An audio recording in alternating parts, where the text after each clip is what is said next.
It's time for the Voice of Reason podcast.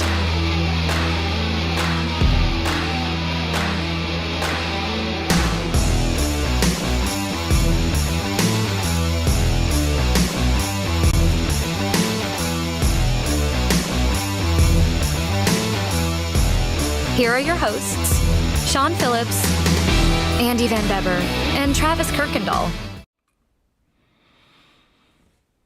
And ladies and gentlemen, thank you all so much for joining us.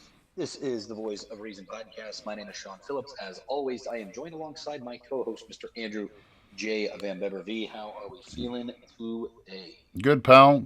Good to see you today out at the old Clopton High School. That was, what did you think? I'm kind of curious. What did you think of your first visit to old Clopton as a recruiter now? No, it was good. It's definitely going to be just kind of, getting used to seeing people, but more importantly, getting the young folks there getting used to seeing me. Mostly talk to a couple kids that are too young to be joining anytime soon. But yes, I saw that. Eventually, once I kind of work more with getting into the classrooms and more lunch visits, and after some of the testing and stuff, that's when things typically tend to kind of pick back up a little bit. So you do the ASVAB testing and all too. You do the ASVAB testing too? I don't lead it, but I'll be there, and then afterwards we do what's called an ASVAB interp, where I kind of go over the results with the students. I'm going to try at a couple of these different schools that I'm in to actually see if I can chat with the kids, even if it's like a 5-minute conversation before the ASVAB, and just let them know, look, the military is obviously not for everybody. There's no, you don't have to do well on this test. It's not going to help you with graduation. But when we do our interp, we do actually, based off the results you have, when we do the interp, you get just a much better idea about potential job opportunities and stuff for you in your future, and college information as well. But if you just kind of rush through it and you get a 3 on the test, if you're not trying, it's not going to be beneficial. Like, you're going to get to that part, you're going to take the personality quiz, but as far as the actual hey, based off of your scores, if you want to get a career in this, you need to improve on these things, because this particular. So for example, when you get your ASVAB grade, it breaks it down all these different categories of how you tested. So it has your mathematics ability, it has your language ability, your English, a bunch of different factors. But it's based off of how you test on the ASVAB.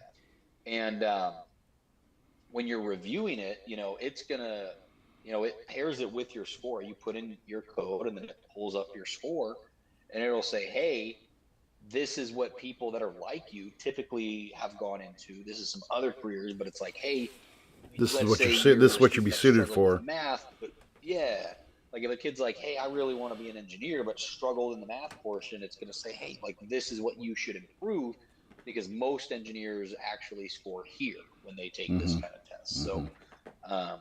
So even if I can just get in front of kids for a little bit, just to introduce myself, and just say, hey, look, you don't have to and I'm not telling you to go out there and sweat about this test. Don't go out there thinking you have to get, 100%. That'd be impossible. But just go out there and go, look, if you don't know the answer right away, cool. Work on it for a second, then go to the next one. Don't. Do you guys have national average numbers and stuff like that as to where kids usually score on that and everything? I mean, is there a national average, or is it just all over the place, or is it? There might be, but in the past, when I've worked the ASVAB, I have not seen anything like a national average or anything like that, because it's pretty, now the way that we kind of have it is it is it's percentile based scoring. So your 50 would be your right in middles. Your average, as it climbs up higher, that's where you get to your 98s. The highest I've ever seen someone score, I think, 97. Wow. Okay. That's just me witnessing someone score a 97. Very smart kid. Put him in the guard, and he's doing really well. So. Good. Yeah, and we'll be reunited this weekend at the Robbins family wedding, which we're all. And by the Yep. way, who will be officiating that wedding? Who'll be? I will be. I will be. Yeah. Thank you. And we'll be. Yes. I I can't I can't begin to tell you how much I've waited for this to be you up in front of a group, as a clergyman, so to speak, delivering this message. I'm very excited, very Mm. excited. Yeah. Yeah. Yeah. No, it's going to be a good time. We're gonna have fun. And then following that, a friend of the show, Hank Owens is getting married. So we'll be Mm-hmm. there for that as well. So it Mm-hmm. should That'll be be that'll be good. busy couple of weekends ahead of us. Yeah, Yeah, it yeah, for is. sure. It is. It is. It is. So, what are we talking about tonight, Sean? Give us a little heads up here, and so we know what to tell the folks about.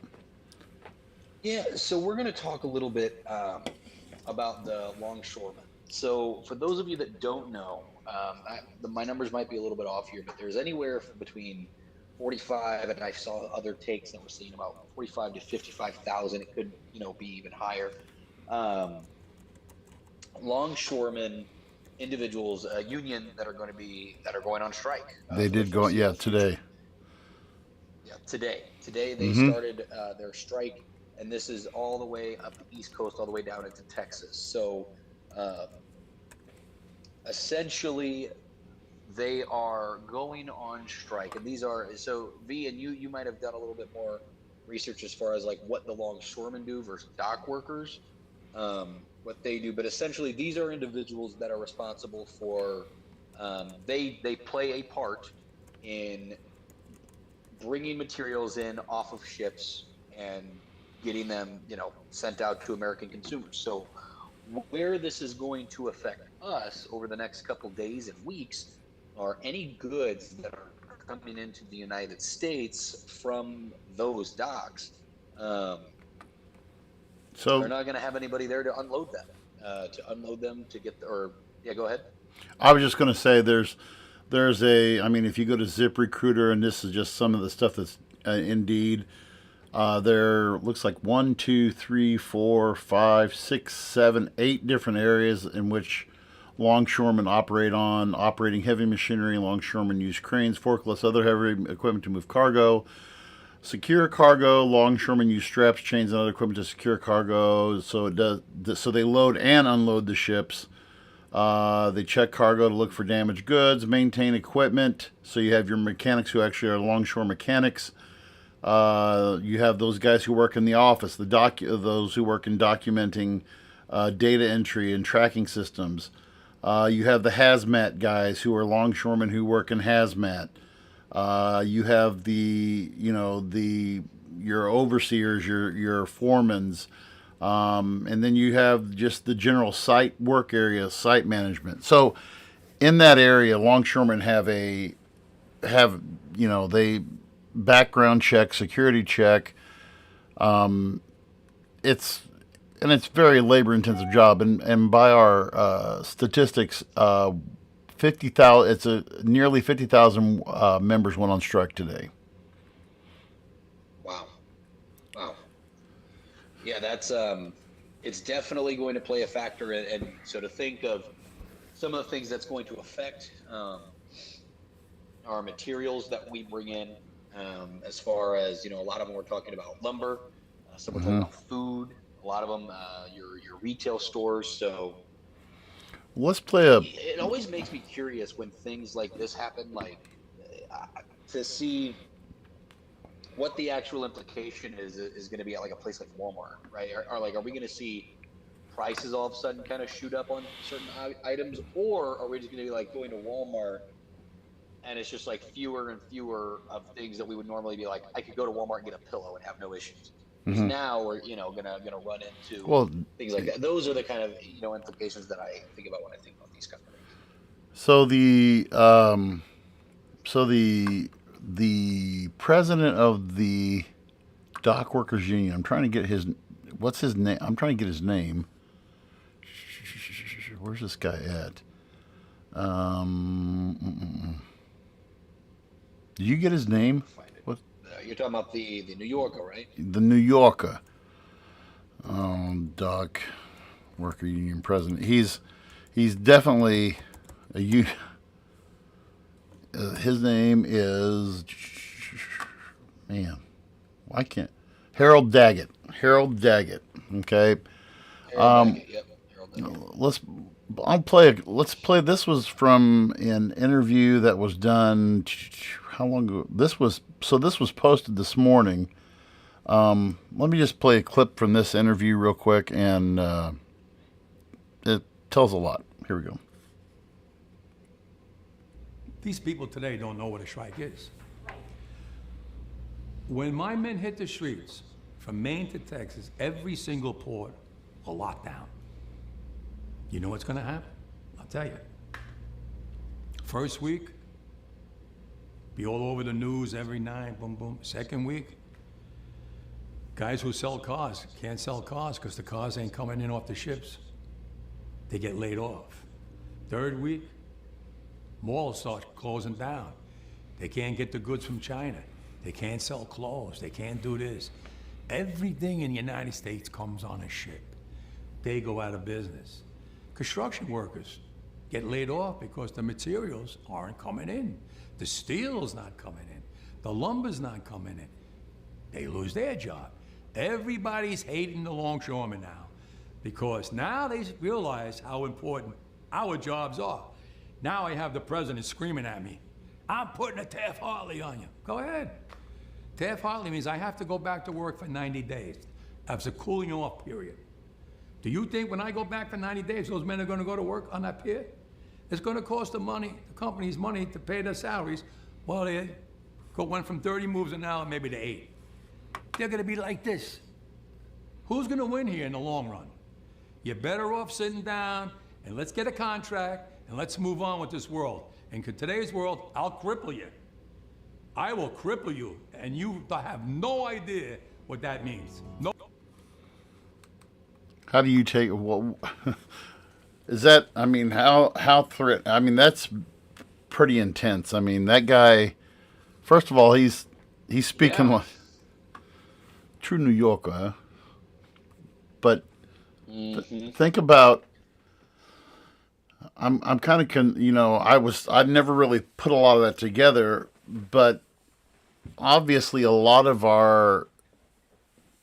I'm just wondering what comes in East Coast versus West Coast. I would definitely would assume that West Coast is bringing in obviously more Asian goods, whereas European goods, products that are, I would say higher end products. The thing that I was looking at when I was researching this, these guys do have a beef. And I'll just show this graphic real quick we talked about this before the show.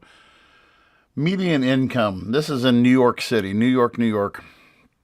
A median income for longshoremen is $74,757. On the high end, it's $86,431. Low end, it's $65,111.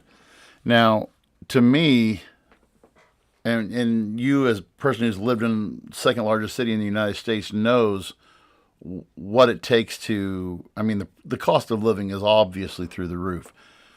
In comparison, though, what I thought was interesting, when you look at, let me go down here. When you go to Los Angeles, California, okay, those guys are about the same. It's their median. It's showing their median income is $71,301.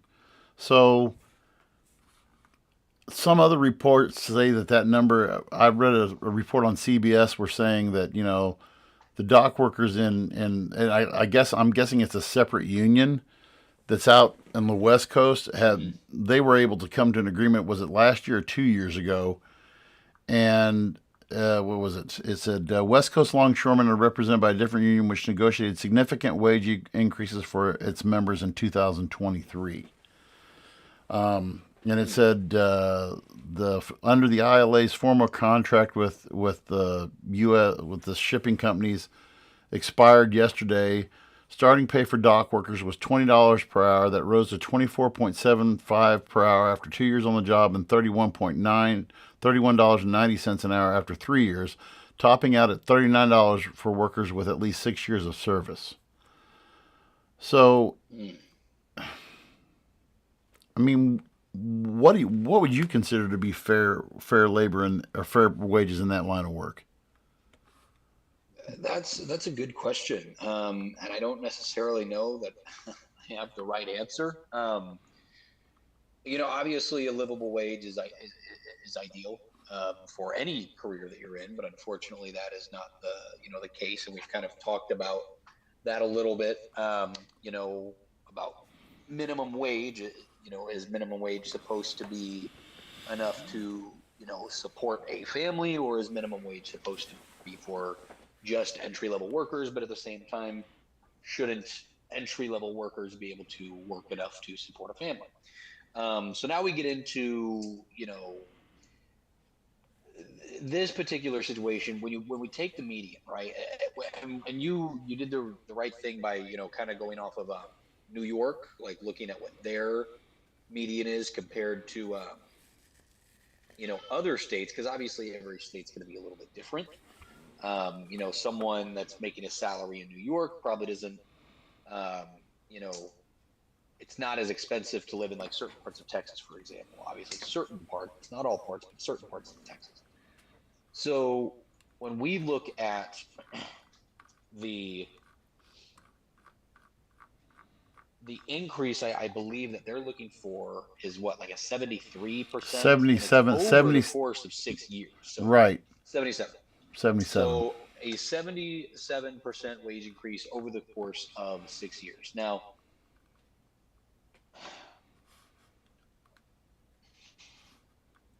would I like to get a 77% wage increase at my job over the course of the next 6 years? Yeah, absolutely.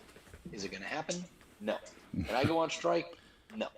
Unfortunately, the military has a lack of union support. But again, this is the interesting thing about strikes that we see, and especially with, labor unions in general. We saw it in the film industry. And so mind you, okay, to put it in perspective, we are talking just the film industry, okay, not a career, not labor workers where they quite literally, make the gears turn. But the strike in Hollywood has still to this day crippled the Los Angeles film industry. Yeah. It's a little bit different because obviously those are port cities, but guess what? The film studio said, okay, see you later, and went elsewhere. Okay. Labor unions can be a very, very good thing. However, sometimes these demands can seem a bit excessive. I don't think it helps their case. Like, I don't know why it felt like to me, what is his name, Hunter? It felt like he was like talking to your average American citizen. It didn't feel like he was, talking to politicians. It felt like he was talking to the average, everyday I'm going to hurt you, yeah. citizen of like, we will cripple you. I'm going to hurt you. Now you're going to realize how important I am. It's like, look, dude, we knew you were important. We're not the ones that make the ultimate decisions on what you get paid or how you get paid or any of that stuff. You're going on bragging about how you're going to fundamentally cripple an already struggling economy, and you really think that you're going to get the people support? It'll be interesting to see genuinely what cost of goods go up over the course of the next couple weeks, because again, as we lead into election season, this could quite literally spell disaster for here's another interesting. And you and I talked about this today, and I had to do some digging for this. So the top tier, so at $39 an hour, you're making $81,000 annually. Okay. But according to some reports, dock workers can make more by working extra shifts, which, I mean, is true in any job. Mm-hmm. And this was from a report,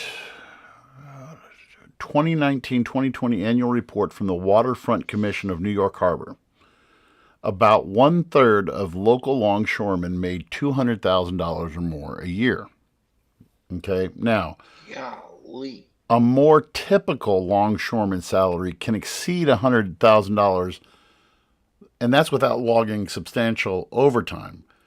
According to that guy Daggett, he says that these higher earners, the 200,000, are working up to 100 hours a week.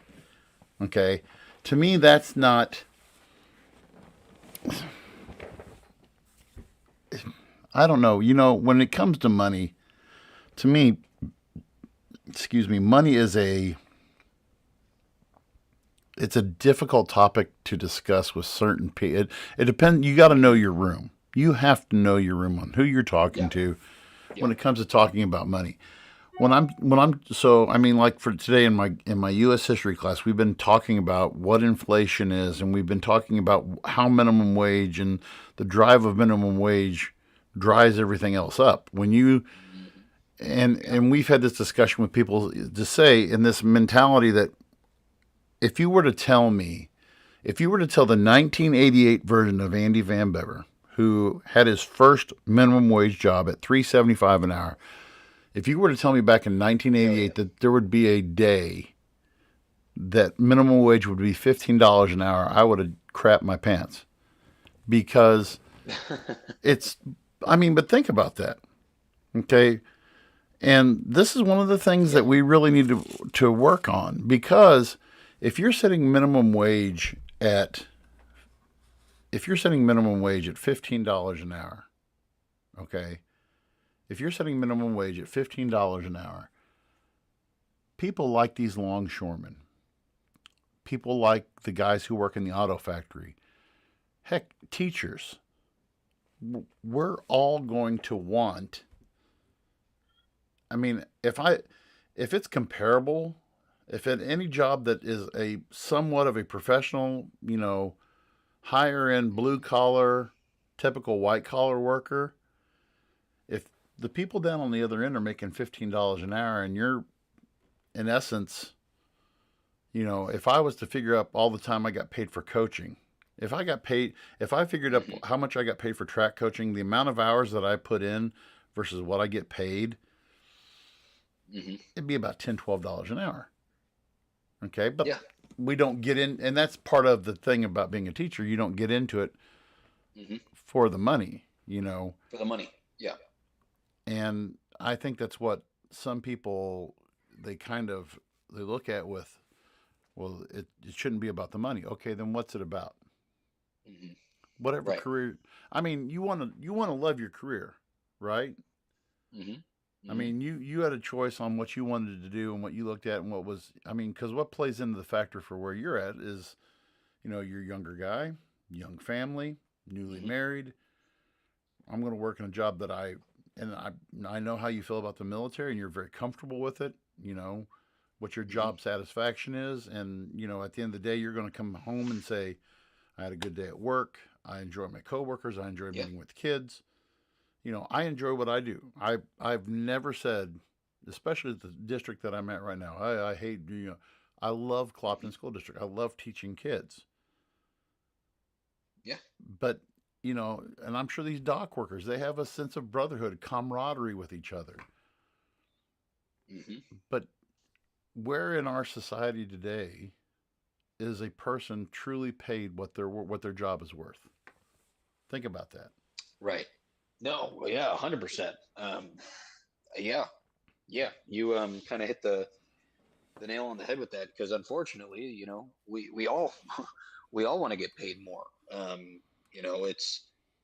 It's one of those unfortunate things where not everything is gonna kind of you know some jobs, it makes sense where people are paid astronomical amounts of money, astronomical amounts of work go into doing those things. And I'm not saying that they don't. It's not that these labor workers don't have a right to say, hey, we could use more. And especially if I don't know the history of the longshoremen. Like, I don't know the last time they worked out some kind of deal like this. I did see, um and like anything, that when it comes to the negotiations back and forth with these unions, and in this case, I guess it would be the docks or the ships, whoever they're, whatever the other company representing is. I just saw. Again, you'll have to forgive me because I don't know how much of a bias there is to this. But let me see if I can.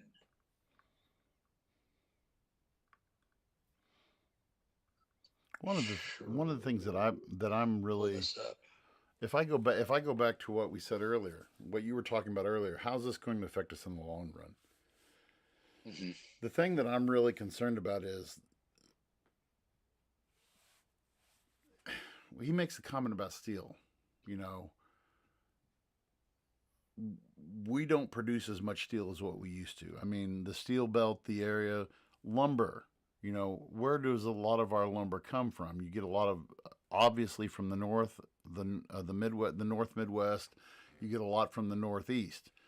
As far as importing, I really question as to how much of this is actually coming in on the East Coast versus the West Coast, and how much of an effect. Because again, I see a lot of our products that we manufacture and we get is from China. So I'm kind of wondering how much of an impact this is really going to have and what it's going to do to us.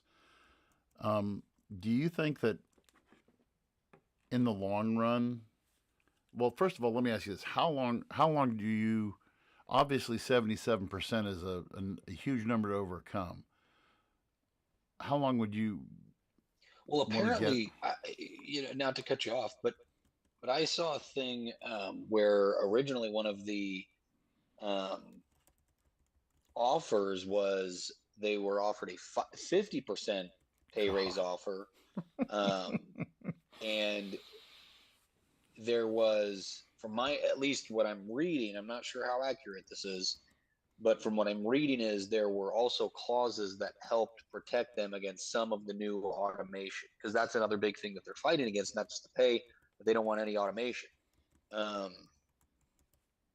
Which again, automation doesn't have to be a bad thing. I mean, hell, you go into any McDonald's and there's a self-serving kiosk that you got to go to every now and then, and we have self-checkout lines. So automation, making things a little bit And easier that's what they're really and more convenient is. And that's what they're really concerned about. Yeah, and here's the other thing too, like that I'm not saying they're not considering it, but like, look at what's going on the East Coast right now. There's a giant hurricane. There are states that haven't had, flooding and 100-year events that are having the 100-year flood. North Carolina, yeah. We still have terrible economic conditions because of COVID. We know that the different administrations have kind of yo-yoed back and forth on policies when it comes to labor unions. So you take that, you take the potential.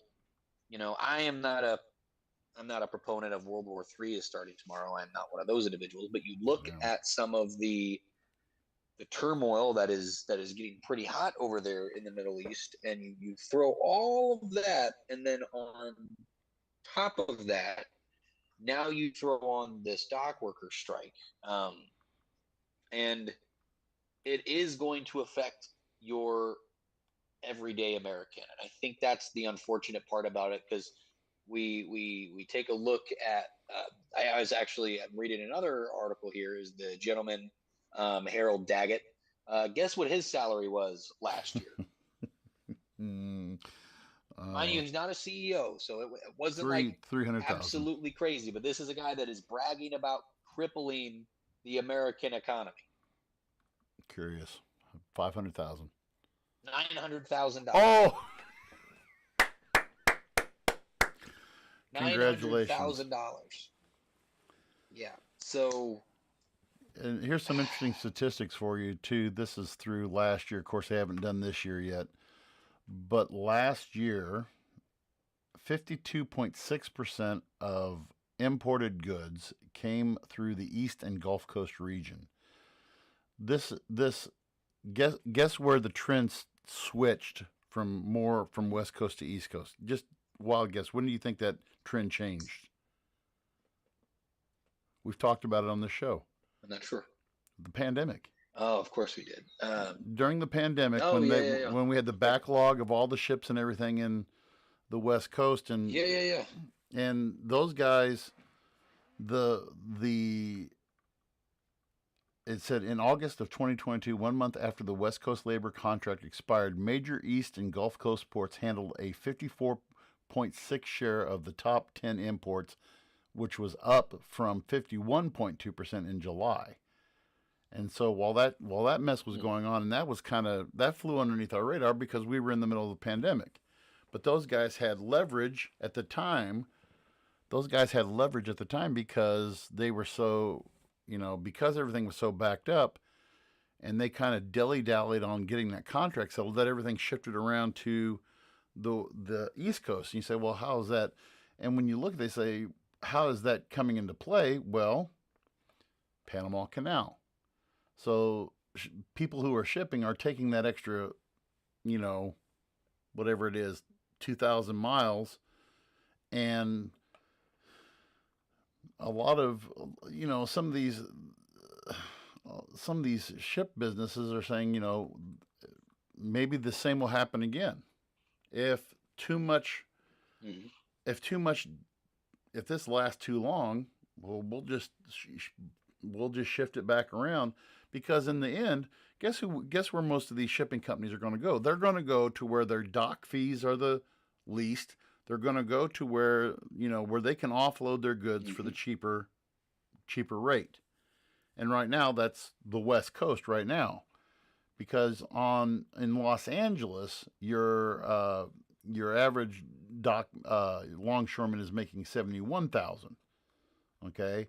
By the way, and here's something else. While you were talking, I looked this up. In Galveston, Texas, one of the largest ports in the South, median income for those guys is $63,000 a year. So I can understand people like that, but why they would be upset. But I want to go back to something you said earlier: automation. And I actually, let's see, where was this at? This was something. Let me play this other clip from Daggett. This was this morning. He made this. This was on the strike lines this morning. He made this call this morning. Over the weekend, the past Secretary of Labor Julie Sue has been terrific. She's knocking down doors. She's trying to stop this. She's trying to get us to a media where we can have a fair negotiations. It's the companies that don't want to. They don't want to sit here and be fair. So that's why we're out here fighting for our livelihood. What more from the automation do you want? What more protections could there be? What more? Yeah, they have language in there now. Not strong enough, because what happens is they come in with new technology. We just caught them in Mobile, Alabama, called AutoGate, and that means the trucks are coming in and they're already checked in somewhere else and not using the checkers in the ILA. Circumventing the contract. They don't care. They don't care. It's not fair. And if we don't put our foot down now, they would like to run over us, and we're not going to allow that. You are going to grind the economy to a halt here on the East Coast and the Gulf Coast. No, not us. They are. Don't spin it now, because you're Fox News. They're going to drive it. But are you worried? They're going to drive it. Are you worried that this They strike? have the capital to settle this thing. Are you worried that this strike is going to hurt the everyday American, the farmers that need to reach the export market? They're Listen, telling me that they're going to hurt through Now all you of this. start to realize who the longshoremen are, right? Nobody cares. People never gave a about us until now, when they finally realized that the chain is being broke now. Cars won't come in. Food won't come in. Clothing won't come in. You know how many people depend on our jobs? Half the world. And it's time for them and time for Washington to put so much pressure on them to take care of us, because we took care of them. And we're here 135 years and brought them where they are today, and they don't want to share. Over the weekend, the past couple. Interesting. So, yeah, the automation question is a huge issue with these people. As it is with anything, like you said, self checkout. We saw that with Walmart. We saw that. I saw this was. this is something that we saw coming a long time ago when I was in Chicago and I went to McDonald's and I saw basically a four-person crew working and it was almost the closest thing that I saw to a fully automated fast food restaurant.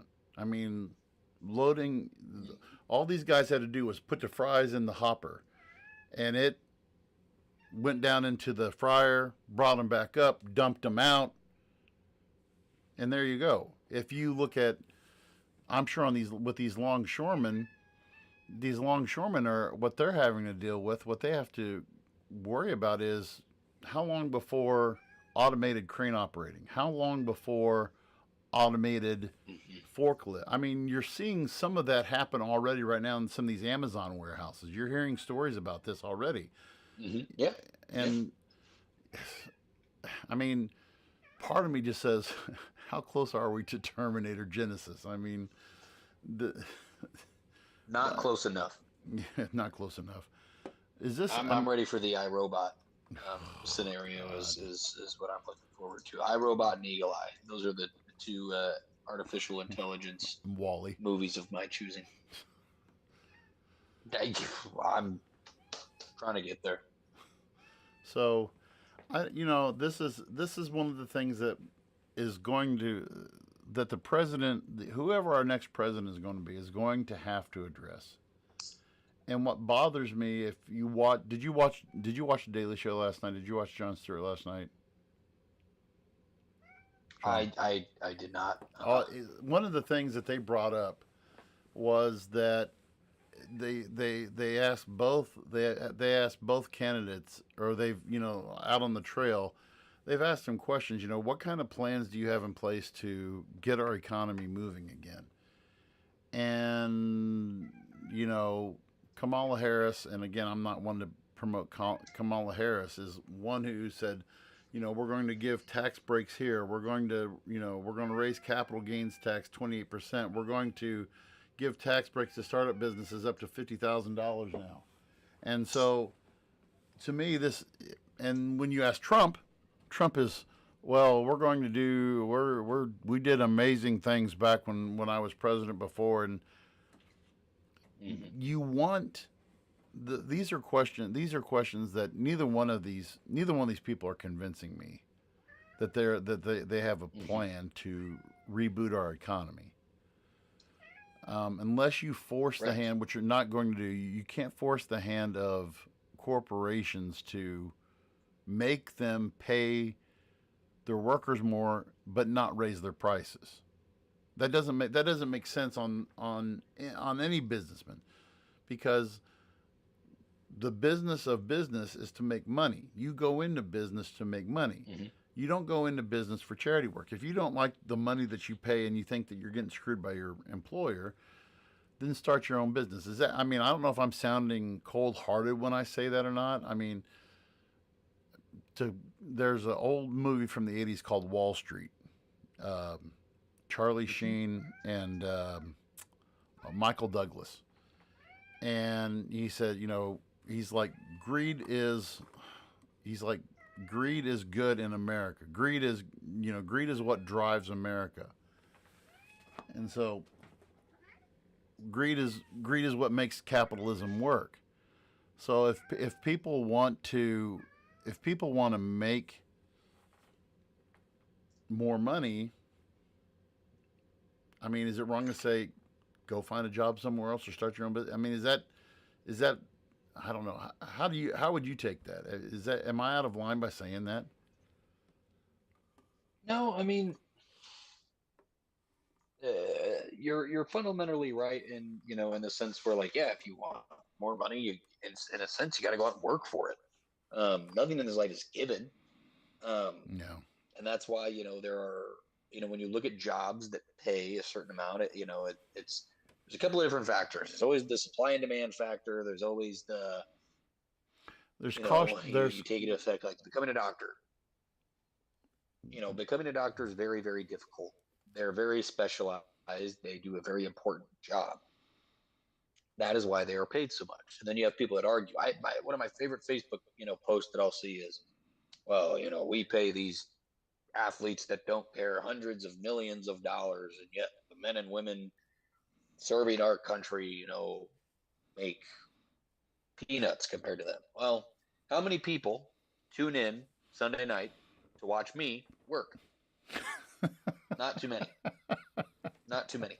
How many people go to stadiums to watch me sit at the middle of the field and sit at my desk and put in an applicant? Not too many. Yeah, that is exactly what would happen. And then the same thing of like, okay, well, are you going to, maybe the way that soldiers could get paid more is if we did sell war. We sold the frontline action to Fox Sports or CBS or NBC, Peacock. So there would be somebody who would tune what's in. happening in the Middle East. Yeah. And then just take a look at the sheer numbers. How many people do we have in the United States military versus how many people are in the NFL? No offense, but it is a lot. It is a lot easier to join the military than it is to get to the NFL. And again, one of those things too that we look at where, the same thing with athletes. Like how long on average generally is the average NFL career? And it's like 2 years, 5. Yeah, that's even longer than I thought. I thought it was much shorter. I just saw a stat about that the other day. That's the only reason why I caught that, because they were talking about the who was it? I just saw it on Sunday. The guy who has the longest career, he's 42 or 43 in the NFL now, and he's had over like a 13-year career or something like that. Is it? Well, it's got to be longer than 13. It's not 13. It's 20. Maybe he started when he started in the NFL. Who was that? You know what? I know it's Mercedes Lewis. Yes. Yep. Because they were talking about him on Sunday, and you talk about that's not the norm. Like you say, your average career 5 years. Yeah. And you do have your guys who get paid multi-million-dollar contracts, but your average NFL player, if you're, $15 to $20 million over 5 years, and that's their career. Teachers, yeah, and even a lot of those guys, it might be a lot less. Like it could be, your I don't know. Hitting the league minimum is somewhere around like 350,000, which mind you is phenomenal money. But for 5 years, no offense and I'm not saying that this is every NFL player, but if you're an NFL player who, let's say, screws around in college, doesn't really have a degree plan, went to school on an athletic scholarship, didn't really know what they were going to do, make the NFL after your, sophomore year, and let's say you make $600,000, that's awesome. You're put in a position to have success. But if you don't have the education or the support around you, and then you can't catch a job because well, you're in the NFL, but what skills do you have? That 600,000 is going to get burned up really quick. Yeah, and compared to, you or I, there. It depends on how long you want to work. My plan right now is to get out at 32 years when Bryson graduates in 2030. That's my plan. There are some people who are, and I hate to say this, but they are living to work. Not working, or they're working to. I'm sorry. Let me back that around. They're working to live. They are working themselves to death to live. And I have a friend of mine who's been through so many different jobs. Or he's been one of my good friends for close to 15 years. And we've had him on the show before, but I'm not going to mention him by name. But we've had him on the show before, and he's been through multiple jobs. Not because he's just being satisfied. Because of times like inflation, he's done the factory work. He's done this blue collar job and that blue collar job. But as time progresses, this is your standard worker. This is what they have to deal with, because if wages aren't increased to where they can, it starts out being a good job, but later on, it doesn't expand with inflation. And so I see both sides of this. I see both sides of this coin, and if we don't, and I go back to what I said earlier, if we don't get down to the bottom of this with our next leader of this country, or next presidential, whoever our next president is, we're in for a world of hurt. I mean, Yeah. we are at the precipice of, in my opinion, because we're in such an awkward. I think it's an awkward situation. Number one, we still are in a job surplus right now, where we have more jobs than we have workers. The people who are working want to be paid more. The people who aren't working don't want to go to work, and they can figure that they can make more money off of unemployment, so they're not going to work. Okay, so now you have these guys like these longshoremen who are picking up extra shifts because, especially on the West Coast, because they can't get enough people to work out there, and and they're wanting more higher wages, so that's going to drive up prices. Driving up prices creates inflation for the rest of us, and people like you who are in my line of work, your line of work, we don't get the yearly bonus or the yearly benefit, and so we are the ones who are going to be feeling the pinch. If these guys, listen, if these guys get a 77% pay increase, can you imagine what that's going to do for the cost of goods coming into this country? Think about that on and that's one of the. Go ahead. Well, and that's again when we we talk about Trump's plan. I mean that's where it's increased tariffs. It's not quite as simple as increasing tariffs. So you pay dock workers 77% more over the course of 6 years. You increase tariffs on other countries to where other countries are just going to pay for it. Okay, and then what does that do to the cost of those consumer goods? At that point, then it goes, okay, well then let's just make them here in America again where we can. Well, and the cost of those goods are going to go up. And people aren't and that's the thing that people aren't that this is what bothers me, that people aren't educating themselves on, and they're not really listening to what Trump is saying. Now, I'm not saying that Kamala has a great plan either, but just saying that we're going to generate all of this fund instead of saying Donald, you cannot drop corporate income tax anymore. I'm sorry, you can't. You cannot drop. He wants to drop it down to 21%. You can't do that, and then expect everybody overseas. Well, they're going to pay us more if they want to trade here. There are other places to trade, and they're going to do that. Yeah, and it's going to hurt us as Americans in the long run. Yeah, and I've said the same thing too when it comes to how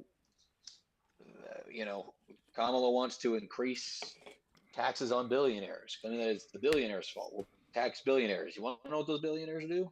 See ya. We're going to take our business elsewhere. Yep. Elsewhere. So. Well, I love how we solved the problems of the world tonight. This was fun. Yeah, right. This was fun, and for those that don't know, the vice presidential debate is happening this week. So next week we will kind of go over some of that. We'll take some highlights. It is tough because one of the guys is, contemplating having sex with his couch, and the other guy is trying to figure out what war he's. Oh my! What war he's lying about fighting in this?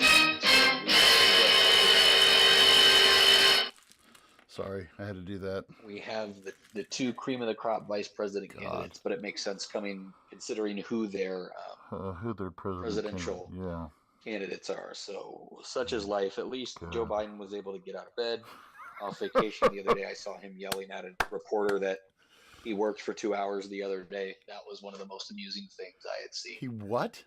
In a while. He did what? Oh, so yeah. So he was being questioned about the, what is he doing for, the humanitarian aid in the, in the South and along the coast. And he turns back and he yells, he's like, I was talking for 2 hours. It's called a telephone. And so that's all he was able to get out. But he worked for 2 hours. He was on the telephone. So that's what we know. That's what he's doing. Dear God. Yeah. Well. Well, again, to all of our listeners, thank you all for joining us this evening. Make sure you be a friend, tell a friend, find us everywhere you do get your podcast. Let a friend know. Again, V and I have kind of come to the conclusion. We've kind of talked about it. And we'd love to know your thoughts. So please leave a comment or shoot us a message.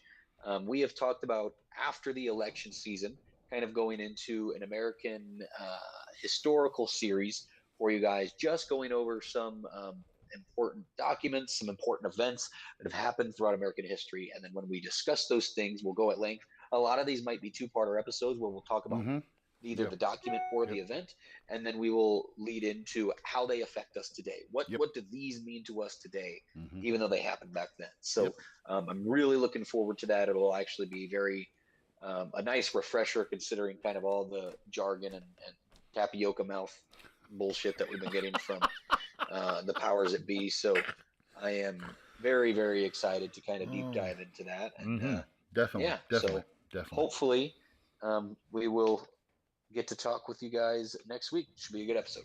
We'll see you guys. Thanks for listening to the Voice of Reason podcast. Check out our previous shows and clips on Facebook, YouTube, and TikTok.